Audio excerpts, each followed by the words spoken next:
السلام علیکم ورحمۃ اللہ وبرکاتہ۔ بسم اللہ الرحمن الرحیم، نحمدہ ونصلی ونسلم علی رسولہ الکریم، اما بعد۔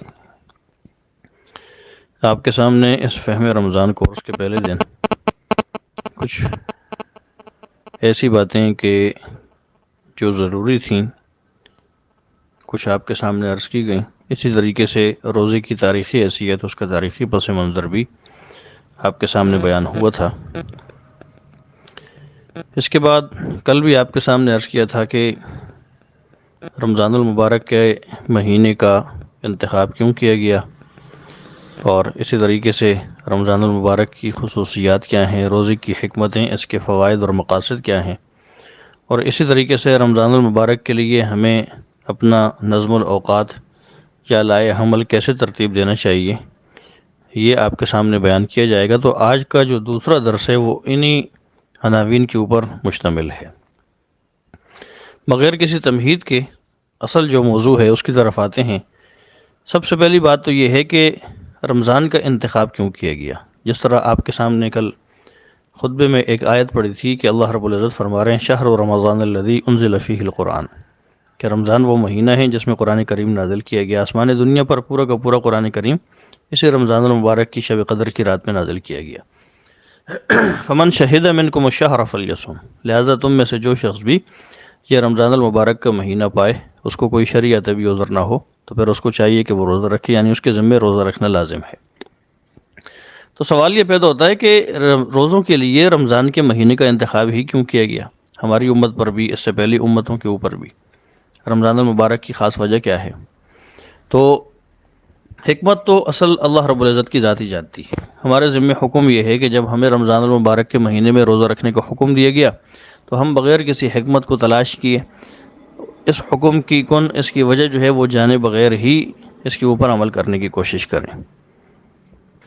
لیکن آپ قرآن و سنت کے اندر غور و فکر کریں تو بہت سارے فضائل جو ہے چونکہ رمضان المبارک کے مہینے کے ساتھ وابستہ ہیں اور اس مہینے کی عزت و شرف کے طور پر وارد ہوئے ہیں، اور یہ فضائل صرف اسی مہینے کے ساتھ خاص ہیں، کسی دوسرے مہینے کو یہ فضائل، یہ خصوصیات، یہ شرف جو ہے وہ حاصل نہیں ہوئے۔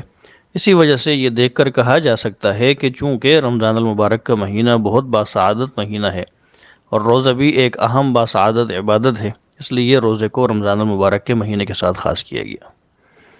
دیکھیں، اس مہینے میں اللہ رب العزت نے جس طرح قرآن کریم نازل فرمایا ہے، اسی طریقے سے اللہ رب العزت نے ساری کی ساری آسمانی کتابیں اور سارے کے سارے صحائف نازل فرمائے ہیں۔ اللہ رب العزت نے ٹوٹل آسمان سے 4 کتابیں نازل فرمائیں، 100 صحیفے نازل فرمائے ہیں۔ قرآن کریم کا نزول تو نص سے ثابت ہے، جس طرح ابھی آپ کے سامنے آیت پڑھی شہر رمضان الذی انزل فیہ القرآن۔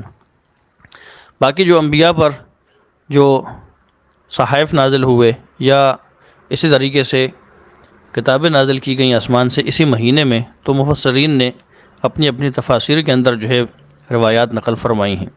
تفسیر مظہری کے اندر بھی ہے، اسی طریقے سے روح المعانی وغیرہ میں بھی ہے، اور اسی طریقے سے اگر احادیث کی کتابوں کی طرف آپ جائیں تو مسند احمد میں بھی ہے، طبرانی میں بھی ہے۔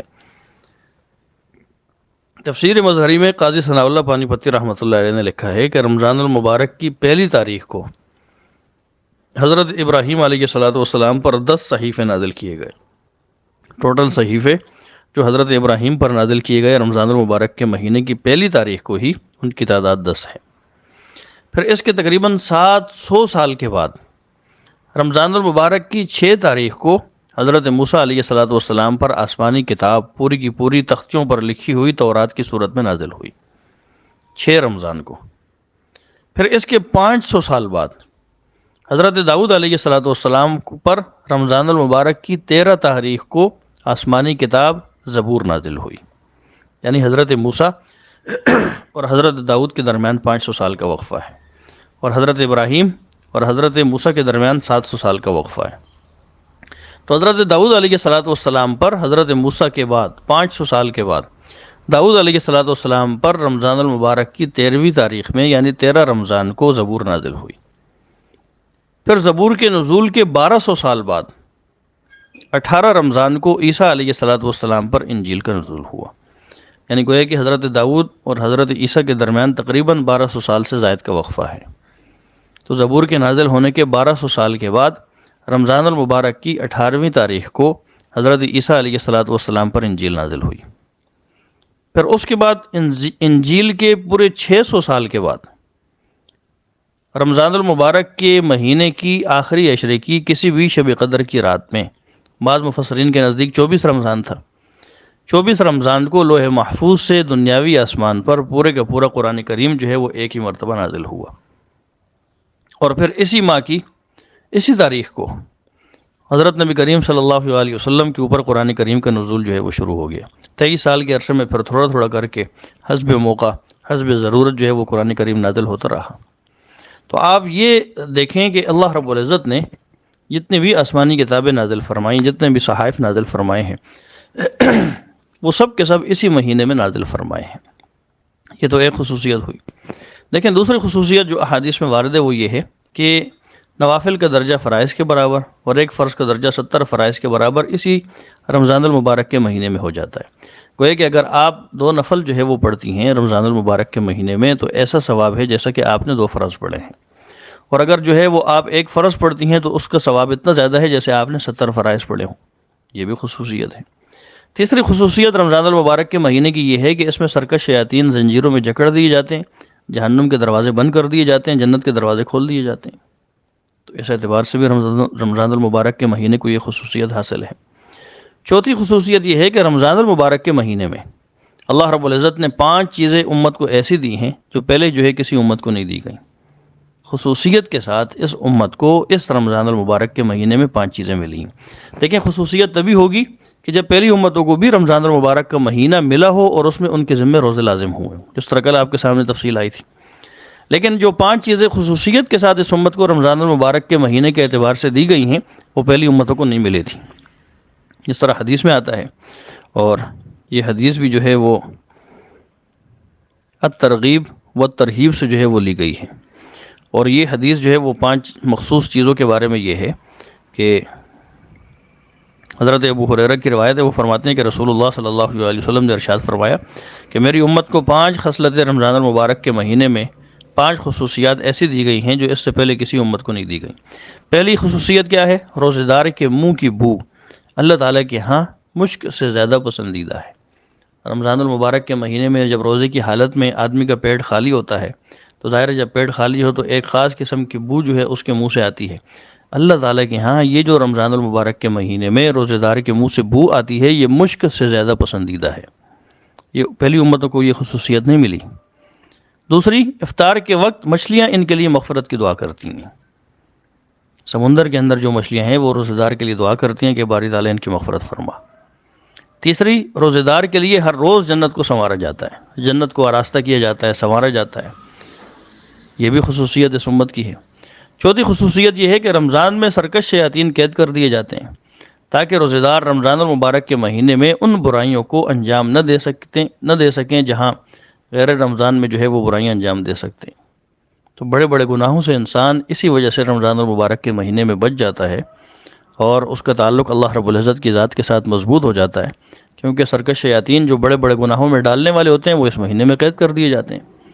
5ویں خصوصیت یہ ہے کہ رمضان کی آخری رات میں روزہ داروں کی مغفرت کر دی جاتی ہے، جس طرح کل بھی اس کی حدیث جو ہے وہ آپ کے سامنے آئی تھی۔ تو اس امت کی 5ویں خصوصیت یہ ہے کہ رمضان کی آخری رات میں روزے داروں کی اللہ رب العزت جو ہے وہ مغفرت فرما دیتے ہیں۔ تو ان خصوصیات کے سبب اللہ رب العزت جو ہے اس نے اسی مہینے کے ساتھ روزے کو خاص کیا ہے۔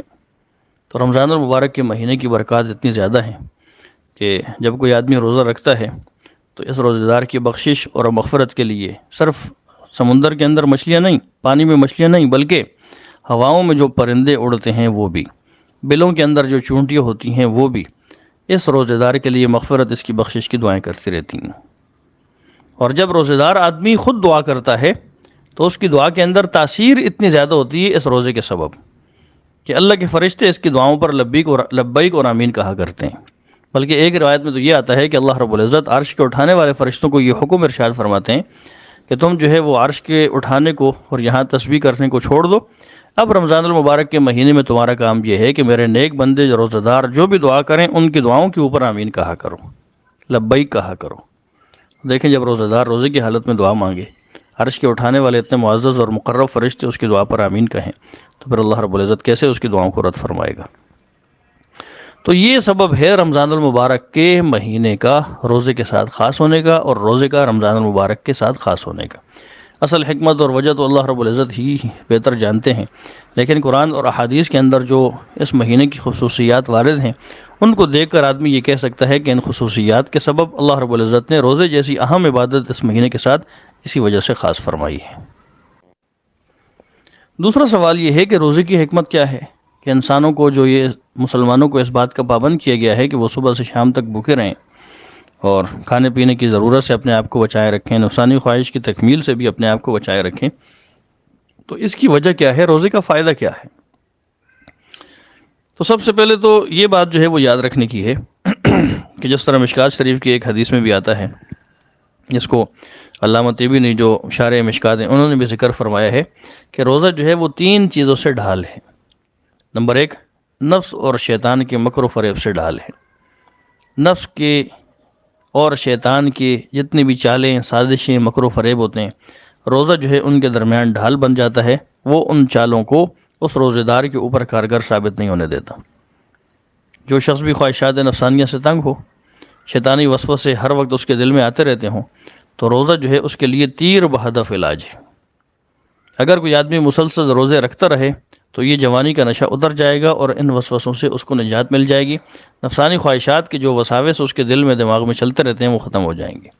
تو پہلی وجہ تو یہ ہے، روزے کا پہلا فائدہ یہ ہے۔ دوسرا یہ کہ دنیاوی پریشانیاں اور مصیبتوں کے لیے بھی روزہ جو ہے وہ ایک ڈھال کی حیثیت رکھتا ہے۔ جو آدمی کثرت سے روزے رکھتا ہے، دنیا کی مصیبتیں، پریشانیاں جو ہیں اس کے دل و دماغ میں گھر نہیں کرتی، ان سے وہ آزاد ہو جاتا ہے۔ تیسرا کس چیز سے ڈھال ہے کہ قیامت کے دن دوزخ کے عذاب سے یہ روزہ ڈھال بنے گا، اور پلسرات سے گزرنا اس روزے کی وجہ سے آسان ہو جائے گا، کہ جو آدمی بھی روزہ رکھے گا تو قیامت کے دن دوزخ کے عذاب سے بھی یہ روزہ ڈھال بن جائے گا، اور پھر اس شخص کا پلسرات پر سے گزرنا بھی آسان ہو جائے گا۔ تو یہ 3 چیزیں ایسی ہیں جس کو علامہ طیبی رحمۃ اللہ علیہ نے شرح مشکات کے اندر ذکر فرمایا ہے کہ روزہ جو ہے وہ ان 3 چیزوں سے ڈھال بنتا ہے۔ اگر صرف یہ ایک ہی فضیلت دیکھی جائے تو یہ ایسی ہے کہ جو دنیاوی اور اخروی تمام فوائد کو سمیٹے ہوئے، اتنی فضیلت جو ہے وہ بیان کر دینا کافی تھا، لیکن بہرحال علماء امت نے اور بھی اس کی حکمتیں، اس کے فوائد ذکر کیے ہیں۔ حجت اللہ البالغہ کے اندر شاہ ولی اللہ محدث دہلوی رحمۃ اللہ علیہ نے بھی اس کی مختلف حکمتیں، مختلف فوائد جو ہے وہ ذکر فرمائے ہیں۔ دوسرے علماء نے بھی اپنی اپنی کتابوں میں یہ فوائد لکھے ہیں۔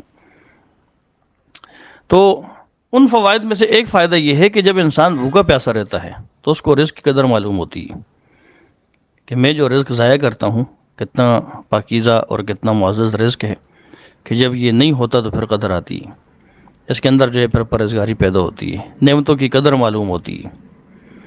دوسرا جو ہے وہ یہ ہے کہ روزہ رکھنے سے خشیت، تقوی، پرہیزگاری کی صفت پیدا ہوتی ہے۔ لیکن یہ جب پیٹ بھرا ہوا ہوتا ہے تو پیٹ بھرے ہوئے ہونے کی وجہ سے آدمی گناہوں کی طرف مائل ہوتا ہے، لیکن جب اس کا پیٹ خالی ہو تو پھر جو ہے اس کو اس چیز کی، گناہوں کی طرف رغبت کی یا نفسانی خواہشات کی طرف میلان جو ہے وہ پیدا نہیں ہوتا، خشیت پیدا ہوتی ہے، تقوی، پرہیزگاری پیدا ہوتی ہے۔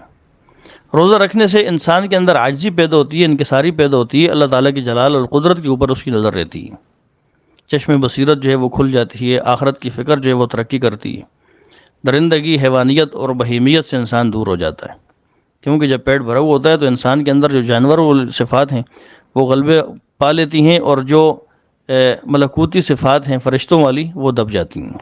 اللہ رب العزت نے انسانوں کے اندر دونوں طرح کی صفات رکھی ہیں، صفت ملکوتیت بھی رکھی ہے، ملکیت، اور صفت بہیمیت بھی۔ جب انسان پورا سال مسلسل 10 مہینوں تک، 11 مہینوں تک کھاتا پیتا رہتا ہے تو یہ جو جانوروں والی صفت ہوتی ہے یہ اتنی ترقی کر جاتی ہے کہ انسان گناہوں کے دلدل میں پھنس جاتا ہے۔ جو اس کے اندر اللہ تعالیٰ نے ایک فرشتوں والی صفت یعنی عبادت کی، اللہ تعالیٰ سے ڈرنے کی، گناہوں سے بچنے کی رکھی ہوتی ہے، وہ بالکل دب جاتی ہے۔ تو اللہ تعالیٰ نے سال کے اندر ایک مہینہ ایسا رکھا کہ جس میں انسان بھوکا پیاسا رہے، اس کی جو صفت حیوانیت یا بہیمیت ہے وہ بالکل دب جائے، اور جو صفت ملکوتیت ہے یعنی فرشتوں والی صفت ہے وہ پروان چڑھے، اس کو غلبہ حاصل ہو۔ تو جب انسان بھوکا پیاسا ہوتا ہے روزے کی وجہ سے تو درندگی والی، حیوانوں والی صفت، نفسانی خواہشات کی تکمیل کی صفت، صرف کھانے پینے کی فکر اور آخرت کی فکر سے آزادی، یہ سب چیزیں ختم ہو جاتی ہیں۔ فرشتوں سے قرب اور مشابہت حاصل ہوتی ہے کہ ظاہر ہے جس طریقے سے فرشتے کھانے پینے کی حاجت سے دور ہوتے ہیں ان کو اس چیز کی ضرورت نہیں ہے، تو روزے دار بھی اپنے آپ کو کھانے پینے کی حاجت سے پاک کر لیتا ہے اور ان چیزوں سے دور رہتا ہے۔ اللہ تعالیٰ کا شکر گزاری جو ہے اس کی صرف پیدا ہوتی ہے، شکر گزاری کا موقع مل جاتا ہے۔ دل کے اندر انسانی ہمدردی کا جذبہ پیدا ہوتا ہے۔ آدمی جو ہے جس نے خود بھوک پیاس محسوس نہ کی ہو، اس کو کیا پتہ کہ فاقے کرنے والے جو ہے وہ ان کی زندگی کیسی گزر بسر ہو رہی ہے، اور یہ جو غریب لوگ جنہیں 2 وقت کا کھانا میسر نہیں ہوتا، ان کی زندگی جو ہے وہ کیسے گزر رہی ہے۔ جب آدمی خود بھوک اور پیاس برداشت کرتا ہے تو پھر اس کے دل میں یہ احساس پیدا ہوتا ہے کہ اللہ کے کتنے ہی ایسے بندے ہیں جو رات کو بھوکا سوتے ہیں، جن کے بچے جو ہے وہ بلک بلک کر بھوک کی وجہ سے سو جاتے ہیں، لیکن ان کے پاس کھانے کے لیے کچھ بھی نہیں ہوتا۔ تو جب انسان روزہ رکھتا ہے تو دل کے اندر احساس، ہمدردی کے جذبات پیدا ہوتے ہیں۔ مخلوق خدا کا جو ہے انسان فائدہ جو ہے وہ سوچنے لگ جاتا ہے کہ میں کیسے ان کو فائدہ پہنچا سکتا ہوں۔ انسان کو اللہ تعالیٰ نے جو خود نعمتیں دی ہوئی ہوتی ہیں، اس کا جو ہے وہ شکر کا جذبہ پیدا ہوتا ہے کہ ظاہر ہے میرے پاس تو ہیں، میں تو جو ہے کبھی بھی بھوکا پیٹ جو ہے وہ نہیں سویا، لیکن کتنے لوگ ایسے ہیں جو سوتے ہیں اور ان کو بھی اسی طریقے سے بھوک اور پیاس جو ہے وہ ستاتی ہوگی جیسے ہمیں روزے کی حالت میں ستاتی ہے۔ تو روزہ جو ہے یہ اللہ کی محبت کا ایک عظیم نشان ہے۔ کوئی شخص کسی کی محبت میں سرشار ہو کر جیسے کھانا پینا چھوڑ دیتا ہے، اپنی بیوی سے تعلقات بھی بھول جاتا ہے، اسی طرح روزہ دار اللہ کی محبت میں سرشار ہو کر کھانا پینا چھوڑتا ہے، بیوی سے تعلقات روزے کی حالت میں چھوڑ دیتا ہے۔ یہی وجہ ہے نا، اسی وجہ سے روزہ کسی اور کے لیے نہیں ہے، صرف اللہ کے لیے، کہ اللہ تعالیٰ خود ارشاد فرماتے ہیں الصوم لی وانا اجزی بہ۔ بعض نے اجزا بھی پڑھا ہے، لیکن اجزی بھی زیادہ ہے کہ یہ روزہ میرے لیے ہی ہے، میں ہی اس کا بدلہ دوں گا۔ باقی اعمال کے اندر تو ریاکاری پیدا ہو سکتی ہے، لیکن روزہ ایک ایسی عبادت ہے جس میں ریاکاری نہیں ہو سکتی۔ ظاہر ہے کسی انسان نے روزہ رکھا ہوا یا نہیں رکھا ہوا، دیکھنے والے کو کیا پتہ۔ رمضان میں تو اگرچہ سب کو معلوم ہوتا ہے کہ بھائی مسلمان آدمی روزہ رکھا ہوا ہوگا، لیکن عام دنوں میں اگر کوئی آدمی نفلی روزہ رکھ لے تو کسی کو کیا پتہ کہ اس نے روزہ رکھا ہوا ہے، وہ تو رکھنے والا اور اس کا رب جانتے ہیں۔ تو اللہ تعالیٰ اسی وجہ سے فرماتے ہیں، یہ حدیث قدسی ہے کہ الصوم لی، کہ یہ روزہ میرے لیے ہے، وانا اجزی بہ، اور میں ہی اس کی بہترین جزا دوں گا، میں ہی اس کا بہترین اپنی شایان شان جو ہے اس کا بدلہ عطا کروں گا۔ تو یہ روزے کی حکمتیں، اس کے فوائد ہیں کہ اللہ رب العزت نے اسی وجہ سے رمضان المبارک کا پورا مہینہ رکھا ہے، تاکہ انسان کی جو جسم کے اندر حیوانی طاقتیں ہیں وہ مغلوب ہو جائیں، جو فرشتوں والی صفات ہیں وہ غالب ہو جائیں، انسانی ہمدردی کا جو ہے وہ جذبہ پیدا ہو، انسان کے اندر خشیت اور تقوی اور پرہیزگاری پیدا ہو، اسی طریقے سے دوسرے انسانوں کی ہمدردی کا جذبہ پیدا ہو جائے، انسان جو ہے اس کے اندر شکر گزاری کا مادہ جو ہے وہ پیدا ہو جائے، مخلوق خدا کے ساتھ تعاون، ان کی خدمت کرنے کا جذبہ انسان کے دل کے اندر پیدا ہو جائے۔ دوسرا یہ کہ انسان کی جو صحت ہے اس کے حوالے سے بھی روزہ بہت اہم ہے، کہ کئی سارے سائنسدان اور اسی طریقے سے ڈاکٹر ایسے ہیں کہ جو اس مہینے کے اندر مسلمان نہ ہونے کے باوجود بھی پورا مہینہ روزہ رکھتے ہیں، اور وہ یہ سمجھتے ہیں کہ پورے سال کے اندر ایک مہینہ جو ہے انسان کو دن کے اوقات میں بھوکا پیاسا رہنا پورے سال جو ہے وہ فائدہ مند رہتا ہے، پورا سال اس کو فائدہ دیتا ہے۔ بہت سارے کینسر کے مریض، آنتوں کے مریض ایسے ہوتے ہیں کہ جن کو ڈاکٹر خود جو ہے وہ روزہ رکھنے کا کہتے ہیں کہ اس روزہ رکھنے سے آپ کی بیماری کے اندر، آپ کی بیماری سے لڑنے کی طاقت جو ہے اس کے اندر مدد ملے گی۔ اور بہت سارے مریض ایسے ہوتے ہیں معدے کے کہ جن کو روزہ رکھنے کا کہا جاتا ہے تاکہ جب ان کے معدے کے اوپر کم سے کم بوجھ پڑے گا تو ان کی بیماری بھی ختم ہوگی۔ تو روزے کے اس طریقے سے بہت سارے روحانی فوائد بھی ہیں، جسمانی فوائد بھی ہیں۔ اللہ رب العزت نے اسی سبب انسانوں کو ایک مہینے کے جو ہے وہ روزہ رکھنے کا حکم ارشاد فرمایا ہے، ورنہ اللہ تعالیٰ کے ہاں تو اس دنیا کی حیثیت مچھر کے پر کے برابر بھی نہیں۔ اگر کوئی حیثیت ہوتی تو وہ کسی کافر کو ایک گھونٹ پانی بھی نہ دیتا، جس طرح مسلم شریف کی حدیث میں آتا ہے۔ اللہ تعالیٰ کو کیا ضرورت پڑی تھی کہ انسانوں کو یا خاص کر مسلمانوں کو دن کے اوقات میں بھوکا پیاسا رہنے کا حکم دیتا۔ انسانیت کا خود اس میں فائدہ ہے۔ ہم اگر روزہ رکھتے ہیں تو یہ اللہ تعالیٰ کے اوپر ہم کوئی احسان نہیں کر رہے، بلکہ خود اپنے آپ کے اوپر احسان کر رہے ہیں کہ اللہ کا حکم بھی پورا کر رہے ہیں اور اپنی جسمانی صحت جو ہے اس کو بھی بڑھا رہے ہیں، اور جو روحانی صفات ہیں اس کے اندر بھی یہ روزہ جو ہے وہ ترقی کا سبب بن رہا ہے۔ لیکن یہ اس وقت تک یہ سارے کے سارے فوائد حاصل ہوں گے جب تک کہ ہم روزے کو روزہ بنا کر اللہ تعالیٰ کے حکم کے مطابق رکھنے کی کوشش کریں گے۔ تو یہ روزے کی حکمتیں، اس کے کچھ فوائد ہیں جو آپ کے سامنے بیان ہوئے۔ تیسری چیز ہے استقبال رمضان، کہ ہم رمضان المبارک کے مہینے کا کیسے استقبال کریں۔ دیکھیں، اگر ہمیں پتہ چلتا ہے کہ ہمارے ہاں ایک بہت ہی معزز مہمان آنے والے ہیں تو ہم اس کے آنے سے پہلے اس کے استقبال کی تیاریاں کرتے ہیں، اپنے گھر بار کو سجاتے ہیں، ہر چیز اپنی اپنی جگہ پر رکھنے کی کوشش کرتے ہیں، صفائی ستھرائی کا انتظام کرتے ہیں، اور مہمان کے لیے اچھے سے اچھے کھانے بنانے کی ترتیبیں بناتے ہیں۔ اسی طریقے سے یہ رمضان المبارک کا مہینہ ایک بہت بڑا مہمان ہے جو ہمارے ہاں ہر سال آتا ہے، سال میں ایک ہی مرتبہ آتا ہے، اس لیے اس کی تیاری بھی ایسی ہونی چاہیے کہ پھر اس کے اثرات باقی سال کے 11 مہینوں میں ہمیں حاصل ہوں۔ جس طرح بہت سارے علماء نے یہ بات لکھی ہے، اور اس بات کو حضرت مجدد الفسانی رحمۃ اللہ علیہ کی طرف، شیخ احمد سرہندی رحمۃ اللہ علیہ کی طرف منسوب بھی کیا جاتا ہے کہ ان کے ہاں جس شخص کا رمضان المبارک کا مہینہ اچھا گزرے گا، ترتیب کے مطابق گزرے گا، عبادات میں گزرے گا، تو اس کے بقیہ 11 مہینے بھی اسی ترتیب کے مطابق گزریں گے۔ جس کا رمضان مجتمع ہوگا اس کا پورا سال مجتمع ہوگا، اور جس کا رمضان المبارک کا مہینہ بے ترتیب ہوگا، بے ڈھنگا ہوگا، کوئی نظم الاوقات نہ ہو، کوئی ترتیب نہ ہو، بس پورا دن سونے میں گزار کے افطاری کر لی اور بس، تو حضرت مجدد الفسانی رحمۃ اللہ علیہ فرماتے ہیں اس کا پورا سال بقیہ 11 مہینے بھی اسی طریقے سے غیر مرتب، غیر مجتمع گزریں گے۔ تو ہمیں بقیہ سال کے اندر اپنی جو ہے وہ نظم الاوقات کو بہتر بنانے کے لیے اس رمضان المبارک کے مہینے کی ترتیب کا لحاظ رکھنا بھی ضروری ہے۔ کچھ باتیں ہیں جو میں آپ کے سامنے عرض کر دیتا ہوں اپنے بھی فائدے کے لیے، تاکہ مجھے بھی اس عمل کا، میرے اندر بھی جذبہ پیدا ہو جائے اور میں بھی اس کے اندر کاربند ہو جاؤں۔ تو تکرار کی حیثیت سے بتا دیتا ہوں کہ سب سے پہلے تو ہمیں یہ کوشش کرنی ہے کہ ابھی سے ہم یہ پابندی کر لیں، دوسروں کو بھی، اپنے گھر والوں کو بھی اس بات کا پابند بنائیں کہ عشاء کے بعد فوراً سونے کی تیاری کریں، جلدی سونا، صبح جلدی اٹھنا۔ رات کو جو جتنے جلدی سوئے گا اس کے لیے تہجد میں اٹھنا اتنا ہی آسان ہو جائے گا۔ تہجد کیا ہے کہ آج کل جیسے کراچی کے اندر 5:30 بجے جو ہے وہ صبح صادق ہو رہی ہے، 5 بجے اٹھ جائیں، وضو کر لیں، 8 نوافل پڑھ لیں، آپ کی تہجد کی نماز ہو گئی، کہ اتنا پہلے اٹھنے کی ضرورت نہیں ہے۔ مثلا آج کل جو ہے وہ عشاء کی نماز مساجد میں 8:15 بجے ہو رہی ہے، 8:30 بجے، 9 بجے، 9 بجے نہیں، 9:30 بجے آپ اپنی ضروریات سے فارغ ہو کر سو جائیں۔ 9:30 تک نہیں سو سکتی، 10 بجے سو جائیں، 10 سے لے کے صبح 5 بجے تک، یہ تقریباً 7 گھنٹے بنتے ہیں۔ 7 گھنٹے انسانی نیند کے لیے بہت کافی ہیں، 7 گھنٹے بہت ہوتے ہیں۔ اگر آپ مسلسل 7 گھنٹے سوئیں، آپ کے لیے 5 بجے اٹھنا کوئی مشکل نہیں ہوگا۔ لیکن آج کل یہ سوشل میڈیا ہے، انٹرنیٹ ہے، موبائل ہیں، ٹی وی ہیں، اور مختلف قسم کی خرافات ہیں، ان کی وجہ سے چونکہ ہم دیر سے سوتے ہیں تو ہم پھر تہجد میں اٹھ نہیں سکتے۔ تو سب سے پہلے کام کرنے کا یہ ہے جلدی سونا، جلدی اٹھنا۔ ترمذی شریف کی حدیث میں آتا ہے، نہا رسول اللہ صلی اللہ علیہ وسلم عن سمرۃ بعد العشاء، اللہ کے رسول نے عشاء کے بعد فضول گپ بازی کرنے سے، ایک دوسرے کے ساتھ بیٹھ کے محفلیں کرنے سے منع فرمایا ہے۔ تو عشاء کے بعد جلدی سونا، آپ عشاء کے بعد صحابہ کو حکم دیتے جلدی سو جاؤ، خود مشورہ کرنا ہوتا تھا، حضرت ابوبکر صدیق کے ساتھ بیٹھ جاتے تھے، مشورہ کرتے تھے، صحابہ کو یہ حکم تھا کہ بس جلدی سو جایا کرو، اس وجہ سے تو صحابہ تہجد کے پابند تھے۔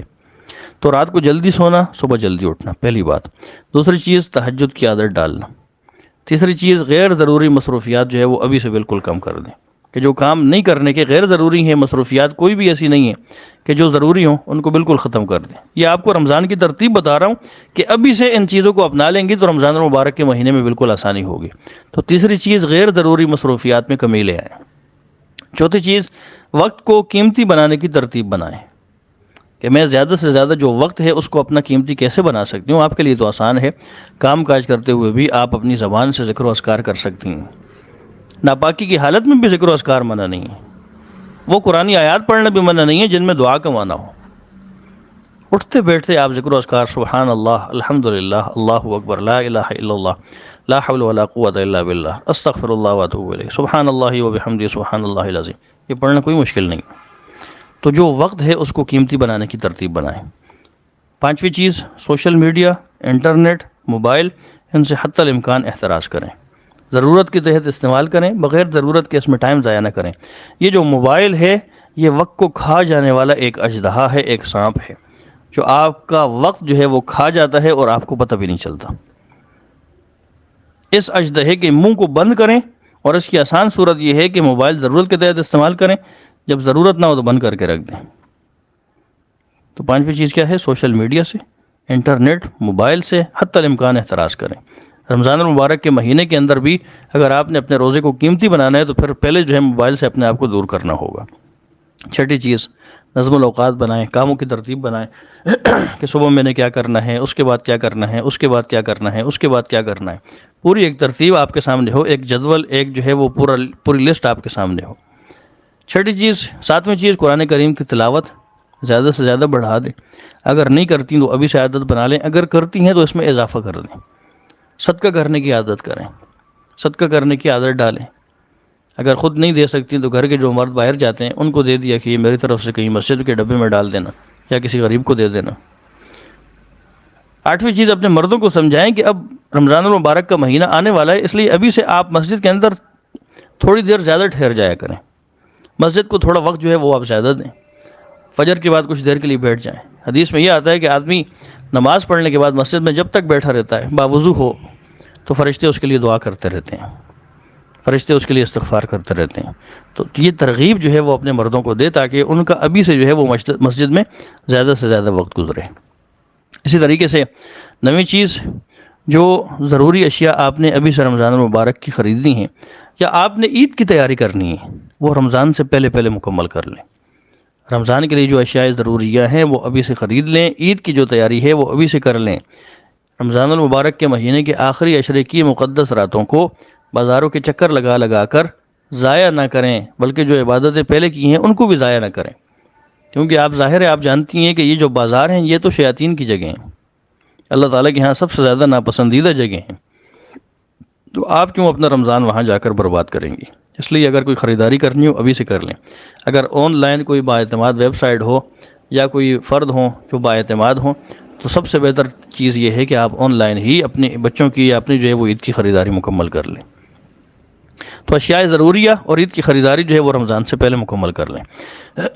10ویں چیز، ذکر اللہ کی کثرت کریں۔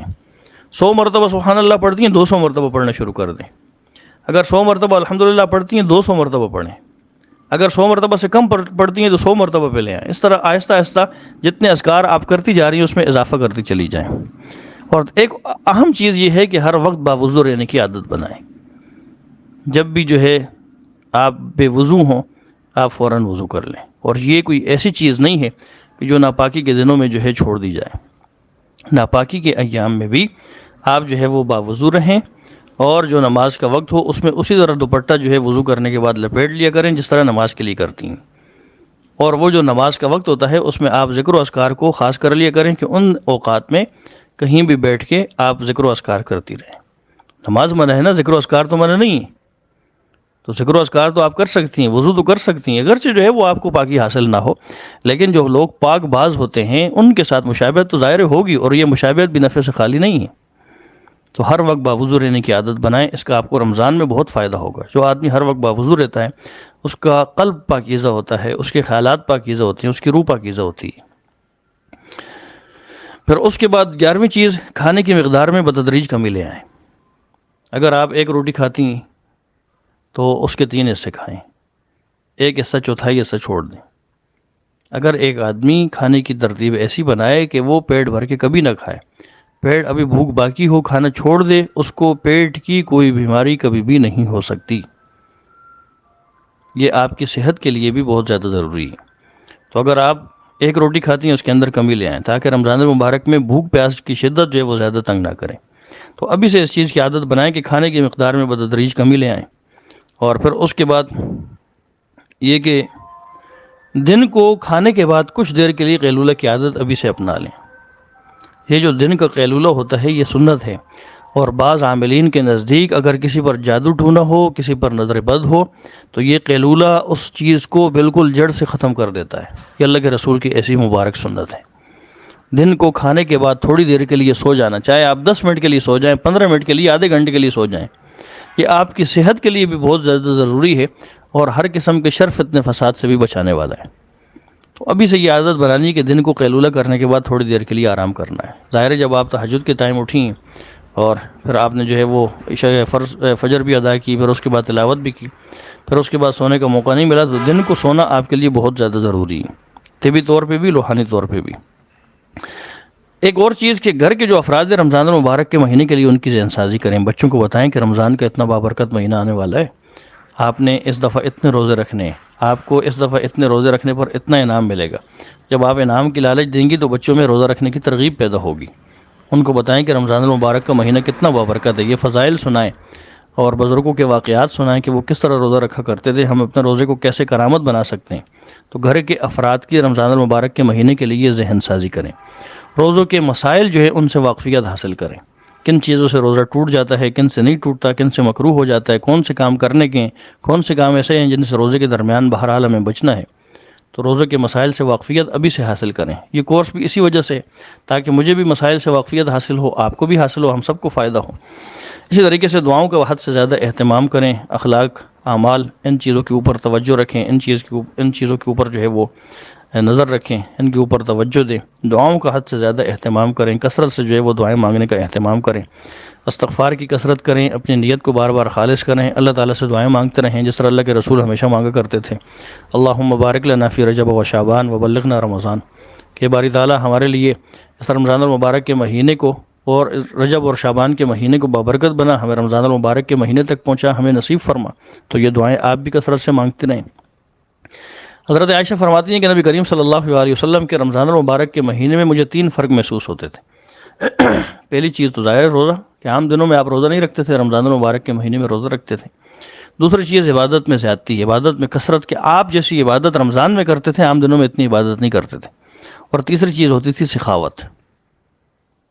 تیسری چیز سخاوت، عبادت سے مراد قرآن کریم دوسری جو چیز ہے، تیسری چیز ہے سخاوت۔ روزہ، قرآن اور سخاوت، یہ اس مہینے کی 3 خاصیات ہیں جو اللہ کے رسول سے ثابت ہیں۔ آپ نے ابھی سے یہ ارادہ کرنا ہے کہ رمضان المبارک میں ظاہر روزہ تو ہوگا، اس کے بعد قرآن کریم کی تلاوت۔ رمضان کے ساتھ قرآن کا خاص تعلق ہے۔ رمضان المبارک کے مہینے میں نفلی عبادات میں قرآن کریم کی تلاوت سب سے بڑی عبادت ہے۔ اللہ کے رسول اس مہینے میں باقی نوافل چھوڑ دیتے تھے، قرآن کریم کی تلاوت کے اوپر، سننے سنانے کے اوپر، جبرائیل کے ساتھ دور کرنے کے اوپر حد سے زیادہ اہتمام فرمایا کرتے تھے۔ اور جس سال آپ کی وفات ہوئی ہے اس سال آپ نے 2 مرتبہ قرآن کریم کا دور فرمایا ہے۔ تو آپ جو ہے اس مہینے کے اندر روزے کے ساتھ قرآن کریم کی تلاوت کا معمول بنائیں، ابھی سے قرآن کریم کی تلاوت کے لیے زیادہ سے زیادہ وقت خاص کر لیں۔ اور پھر تیسری چیز سخاوت ہے، اور وہ صدقے کے ساتھ خاص ہے کہ زیادہ سے زیادہ صدقہ ادا کرنے کی کوشش کریں۔ تو یہ جو ہے وہ کچھ نظام الاوقات ہیں رمضان المبارک کے مہینے کے لیے اہم ہدایات ہیں۔ اللہ تعالیٰ سے دعا ہے کہ اللہ تعالیٰ مجھے بھی اس کے اوپر عمل کرنے کی توفیق عطا فرمائے، آپ سب کو بھی عمل کرنے کی توفیق عطا فرمائے۔ آج الحمدللہ یہ 2-3 موضوعات تھے جو آپ کے سامنے بیان ہو چکے۔ کل انشاءاللہ یہ مسائل بیان ہوں گے کہ کن چیزوں سے روزہ ٹوٹ جاتا ہے اور کن چیزوں سے روزہ نہیں ٹوٹتا۔ وآخر دعوانا ان الحمدللہ رب العالمین۔